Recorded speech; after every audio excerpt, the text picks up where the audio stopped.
welcome to Second Chance Exotics, and as you can tell from the title and by who's in my hands, we will be talking about ball pythons. Split will be my main dude I will be telling y'all about. He is full grown, he is my first snake, first ball python, so yeah, and he's a little rambunctious, so we'll see how long I will be able to hold him, or like, just monitor him. Okay, so, ball pythons. The name ball pythons comes from the fact that whenever they feel threatened or they're just relaxing in their enclosure, their favorite position to be in is in a little ball. So they don't really like to strike as their first defense. They're like little armadillos. They like to just curl up in balls. And whenever they are in their enclosure and in like little hides and stuff, they prefer to be curled up. So that's where that name came from. But if you also hear royal python, royal ball python, that is the same thing. The name royal comes from the fact that in certain countries, I don't know still, but back when, they would actually have ball pythons around their necks, like royal people would, as a symbol of status. So yeah, they were kind of considered like an accessory. I don't know how much they praised, enjoyed, cared for them, but that's, from what I understood, the name royal came from. Oh, and I want to include in here that by no means am I a expert in any way, nor a vet or anything like this. This is just tips and tricks that I learned through trial and error and just doing all my research for my ball python. So just keep that in mind if you are looking to get a ball python and you're on YouTube trying to figure stuff out. Totally cool that you came to my video. Hopefully you watch all the way, like and subscribe. But totally go and check out other people's YouTube videos. Go do research from articles and stuff like that. You can never know too much about ball pythons or any animal that you want to keep, especially because these dudes do stay in your lives for a pretty long time. They're a super huge commitment, and you just want them to have the best life that they can. So, yes. Okay, so continuing. After their names. So we already talked about their temperament. They're pretty, like, shy, calm, cool, collective. A lot of people, before I got a ball python, they said that they can just chill around your neck and watch a movie with you. Split really doesn't do that. He likes to roam free. So just keep in mind that it is a case-by-case basis. And I will say that a lot of people on the webs and whatnot say that baby ball pythons tend to be a little bit more snippy and could strike at you, but in general and like as adults, they tend not to do that. So as far as prices for these guys go, there is a huge spectrum variety of prices. There's a variety of morphs. So what morphs are a genetic mutation that changes the outward appearance of an animal of the same breed. I hope I said that right. So basically, this guy right here, Split, is a short for banana split. He is a banana coral glow. So let me show you him. He's adorable. From pictures I saw and whatnot, like I said, Split's my first ball python. They usually start out as like a lavendery color, that brown, and then it gets darker with age. So just to let you know. And yeah, so there's so many morphs. I totally did not know how many there were. So from a source from, let me see if I can find it. I have it somewhere. Okay, worldofballpythons.com, I found that they said there is 7,221 different morphs of ball pythons. So let's say for an average plain Jane normal ball python, those would range between like 20 and 50 bucks, while you're seeing my Q-tips. Okay. While newer morphs that came out and just harder ones to get, I guess, I would say the higher end ones would go from 2,000 plus. I've seen some for $6,000, $7,000, $8,000. I think the most expensive one I saw was 10,000, but it ranges all the time, especially with new morphs coming out. The prices could go higher. And if you see a ball python that is pretty expensive now, just wait a little while. I know that sucks, but like if you really want that morph, that color, the patterns, just wait a little while. Bananas, whenever they first came out, were pretty expensive. I want to say like 300 to 600, maybe 300 to 500. And now they're on the lower end. I would say around like 100 to 300. It's just depending on where you go and where you get them from. So yeah, if you want an expensive one, just wait a little while. Also, not now, but like later in life, if you want to go to Reptile Expo and try and bargain, go for it. You could probably get them at a less expensive rate. I don't know what I'm trying to say. Okay, so from morphs and prices, where to get them from? I would suggest not getting your ball python from Petco, PetSmart, just big pet stores like that. They tend to jack up the prices. The animal could be in a lot of stress. It could be like you could be like their third home that month or something. A lot of people get reptiles and from those places not knowing all the stuff that they should before they buy them, and then they return them. So I just wouldn't suggest going there. I would suggest like mom and pop pet stores, online like Morph Market. That place is really good. With the search thing to fill out, you can really pinpoint the exact ones that you want, and it'll pop up the things you're looking for. And you can also talk to breeders beforehand, and all that good stuff. Now not so much, but after all of this is over, I would also suggest, like I said earlier, reptile expos. The thing I like about being able to communicate with a breeder is that you can ask him all the questions in the world. You can, like in my opinion, if you are talking to a breeder, just ask them everything. Like even if it sounds dumb, ask them all the questions in the world. Because if they really want their animal to be going to a good home, they wouldn't mind spending a few minutes or so answering questions. So definitely keep that in mind. Definitely don't be afraid to ask anything. The worst that could happen is they're like, oh, you want an adult and you only have a 20 gallon. I would suggest getting a 40 gallon or something like that. And then ask them if they can have that animal on hold for you and then get the proper setup and whatnot. It's really... There's really no problem, in my opinion, for asking. Sorry, the lighting's so weird. Okay. So yeah. Now on to size. So Split is a boy. I preferred a boy because females, as far as ball pythons, and I'm pretty sure like most all snakes, they get bigger than males do. So ball pythons in general range from 3 to 5 feet. I would say that the average for both male and female is around 4.5 feet, but you can get some that are smaller than that and some that, of course, that reach that 5 feet. I think I've seen somewhere that some females get to 6 feet. Again, not an expert on that. But just to keep in mind, if you want to start off a little smaller, you might want to go with the male. If you want to just watch them grow from little baby and see all the awesome progression, then I would suggest female. It's whatever you want. So then we go on to tanks. So tank size, like I was saying earlier, for an adult ball python, it's so controversial because you can put them in tubs, in rack systems, in aquariums, whatever you want.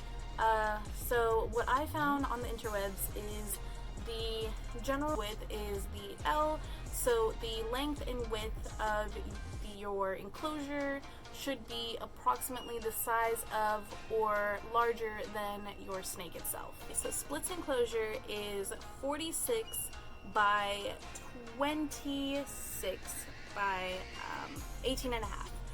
So I checked what the dimensions are for a 40 gallon breeder. It is 36 by 18 by 16. So just remember with the with ball pythons, you want to focus more on floor space for them rather than the height. So that's why I really didn't care for the height of my enclosure, as long as it was above like 14 inches. But I went as high as I can go because my custom enclosure is on a storage shelf, so I just went with as much room as the storage shelf could give me. So yeah, I went bigger. So just to let y'all know, if y'all do want to go bigger for y'all's ball python, what you need to remember is the bigger you get the enclosure, like, it should be fine. A lot of people say that like it stresses them out. So with the larger space, you need more clutter. So I feel like you can go as large as you want, as long as you have the whole area full to where your ball python is comfortable. They like small, dark places. So with my enclosure, I have 2 6-foot things of vines, I have 3 hides, and then I have his water bowl. So if you want to go bigger and you have, or like if you want to get a 40-gallon right off the bat with your baby, then I would just say like maybe put like 6 or 7 hides in there, put some branches, put some leaves and stuff, and in my opinion they should be fine. Again, this is just my personal opinion. So that's what I have to say about that. So on to Substrate though. So what I like to use through trial and error and whatnot, I like to use Repti bark and cocoa fibers / eco earth, and I mix that together, and then I put about 3 inches of that as the substrate for split. So I tried aspen shavings. So I tried aspen shavings, and it just like, I noticed that split wasn't having a very successful shed the first time I used it, so I like researched the heck out of it. I saw that it was my substrate. Eros is messing with her light, so I'm gonna go fix that real quick. Okay, so yeah, substrate. So I would, yeah, no aspen shavings in my honest opinion. Some people have success with it. I would say if you do have it, maybe try to get a humid hide. I found out that Split hates humid hides. He treats it like it's a living being in his enclosure, and he hisses at it, and he's just not about it. He stayed on his his warm side the whole time that it was there, so I was just like, okay, I guess you just really don't like it. So we don't have that anymore, so that's also partly the reason why I picked the substrate that I have right now. But yeah, in my opinion, no aspen shavings. There's a lot of YouTube videos on here that go in depth in that, and I hope to in the future, but I just don't have one. But if you want to go check those out, totally should. I think Go Herping has like 1 or 2 on aspen shavings, but also just talking about wood shavings, please stay away from cedar and pine as well. It just has oils in it, and it will mess with their respiratory system. I had that problem whenever I was getting my rats and mice last year, 2 years ago. So that's also a good thing to know if you plan on breeding rodents for your ball python.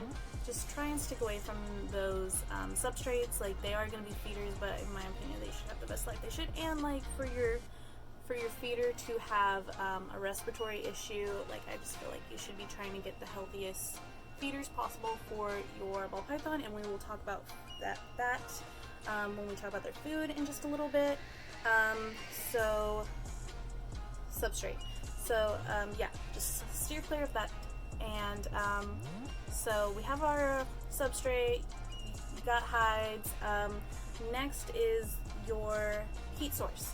So ball pythons don't necessarily like direct light, so the light that you provide in your room on a daily basis should be good for them. So in my opinion, try not to leave a light there. A cement bulb is totally different.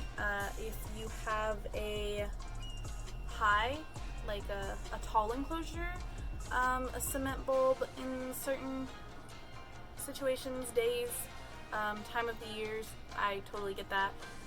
But what was I going with? Light, yeah. So try not to use like a basking light as a heat source. Ball pythons really aim for belly heat. So a heat pad is the way to go. I would suggest getting one 1/3 the size of your enclosure, and then of course just put the water on the opposite side of that. So what I do is I have it on the right side, and I would also suggest getting a temperature gun and a thermostat. So I have a built-in thermostat for my heat pad. Usually they don't come with that, or like they don't come with a built-in one, and they don't come with one. They don't come, yeah, with one with it. So I would definitely suggest like looking into that before you bring your ball python home. But in addition to already having that, I would definitely suggest a temperature gun. Let me show you that real quick. Okay, so this dude is a temperature gun. You just point it somewhere. Let me see if you can see it. You see it? And then it tells you the temperature. How awesome. For what these dudes are, I think they're pretty good for 12 bucks at Home Depot. Totally a great price. You should totally get one. And it also helps with the fact of you have your heat pad on one side. So you have, so that's your warm side, your hot side, and then your cool side, it has to have like a gradient to it. So that's why I suggest 1/3 of the size of your tank. Some people say half. I don't think that creates a great gradient temperature for the enclosure. So basically what that means is your hot side, you should have it at around 90 to 92 degrees. I have my thermostat set at 92, but I have 3 inches of substrate, so usually the temperature is around 90, 91 on top of the substrate. So, and then your cool side should be around 77 to 80. I would say try not to go any lower than 75, just in general, because they are cold-blooded. They do rely on the heat source that is provided to help them live and digest and be happy. So keep that in mind too. Keep the level, the volume of substrate that you have in there in mind. I've seen in comments and stuff that people don't know where the heat pad should go. So you see the table, and then you see that little red line right there, that's your heat pad, and then the brown box is the enclosure, and then you have your substrate in your little snake. So make sure that the heat pad is nowhere inside the enclosure at all. Don't do it. Technology is not always 100% reliable, so and just the fact that like so many other things could go wrong if it gets wet or anything like that.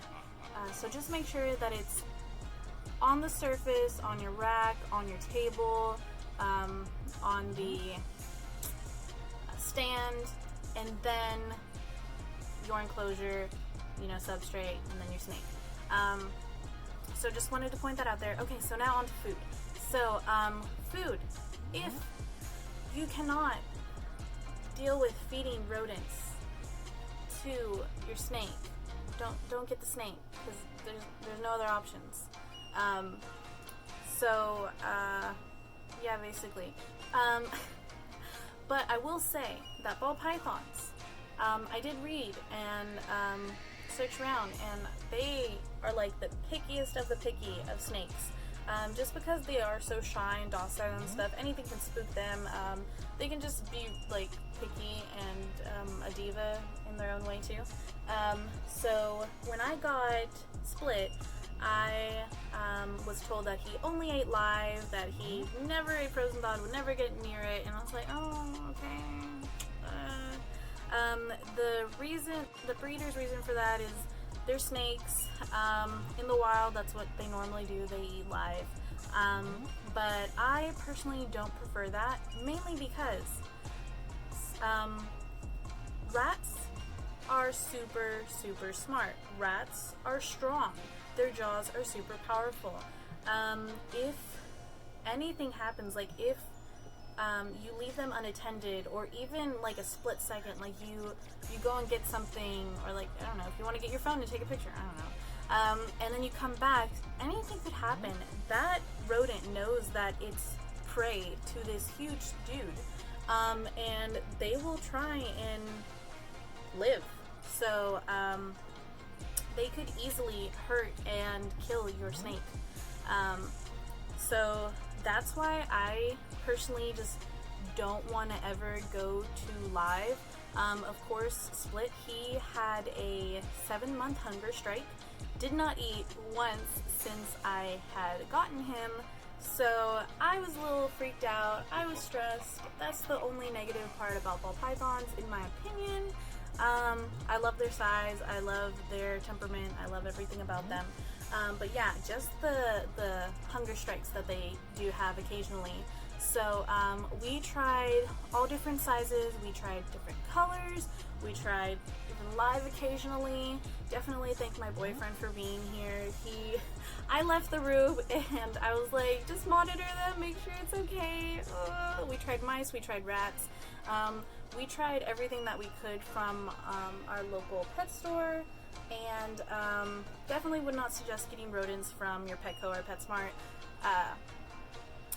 Just in my opinion, they do charge a lot, in my opinion, and I just heard a lot of bad reviews and seen a lot of gross pictures and stuff in the ball python groups that I follow.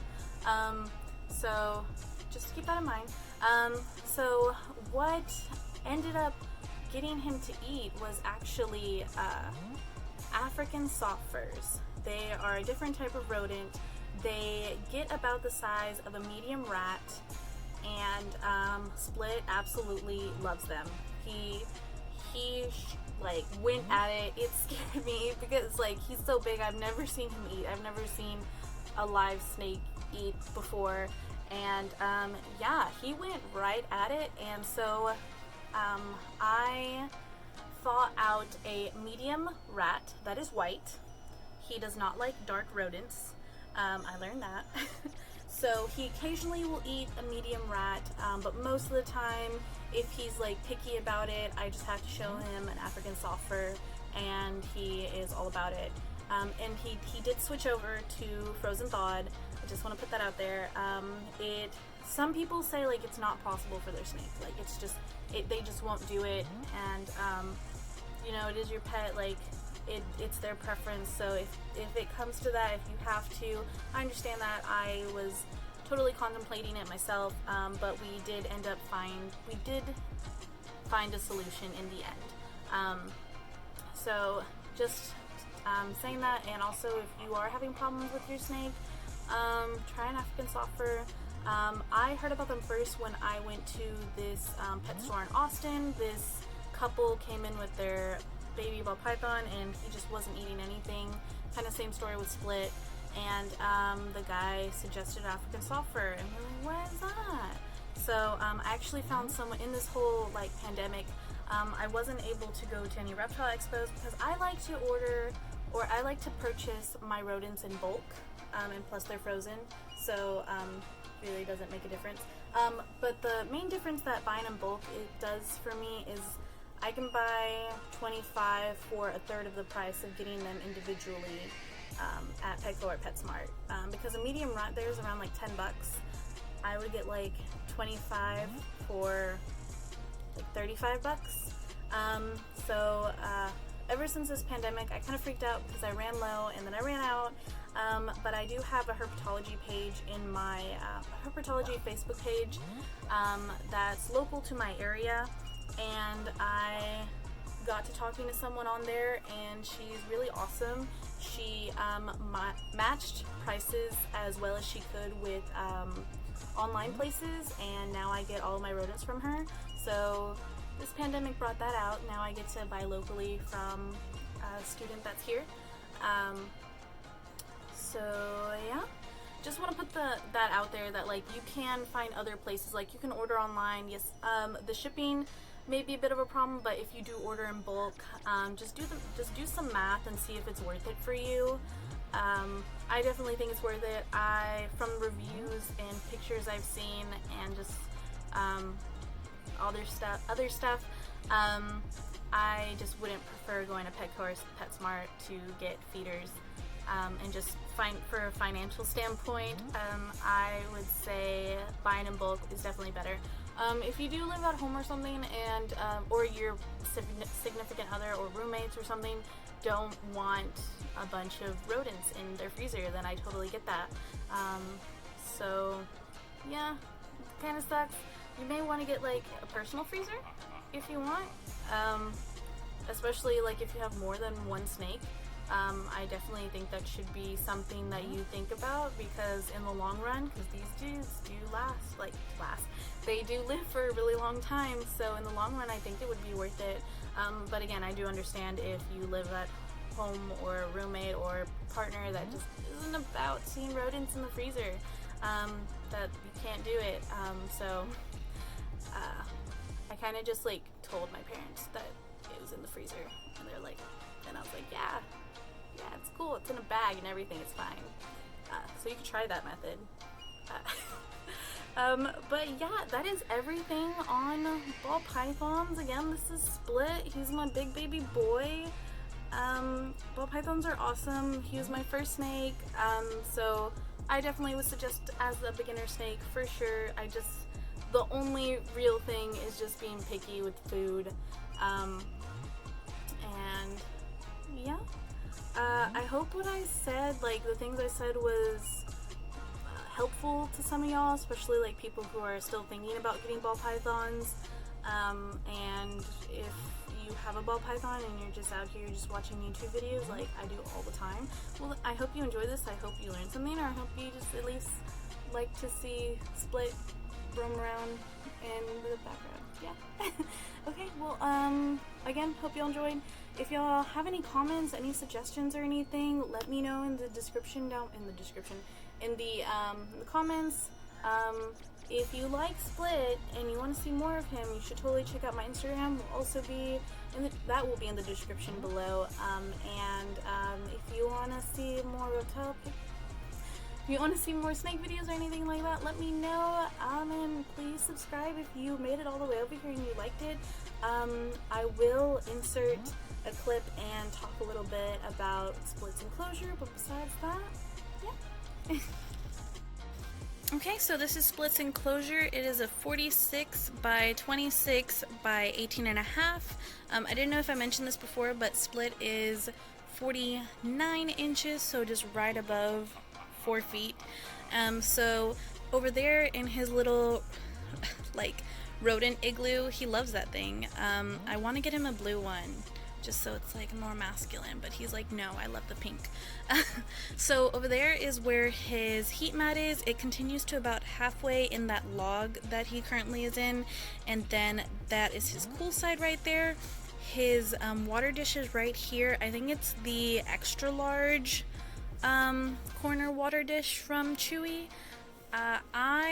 From research I did and everything, I saw that people suggested getting a water dish that is big enough for your ball python to submerge in, but just make sure that it's safe for them. So this dude does not get above like an inch and a half. And I do see Split at night in there all the time, and when I occasionally like go get a drink of water or something, there's like water droplets all over this side. But yeah, he likes all three of his hides. I did have his humid hide where that wooden one is, and like I said, he just stayed in his igloo for like a week and a half. He hissed at that side. He didn't want to go. I didn't even see him like go towards his water or anything. But yeah, so also something that I think I forgot to mention was whenever you're getting a an enclosure for your ball python, make sure that you get some type of latches. If you're gonna get an aquarium, like you can buy like 2 black latches that go on the sides, or get a lock of some sort. So this is his lock right here. Let me show you his original enclosure, which is now Persephone, my blue tongue skinks enclosure. You see me in the thing, and I don't want you to. So this was his original thing, so it like latches and locks like this, and then I got this secondhand, so I don't know if it comes with the Exoterra, sorry, but you can also get like a wire lock, so on top of this latch you can also get a lock. So that is an option if you want to get this for your baby juvenile and then upgrade, or whatever you want to do based on your research.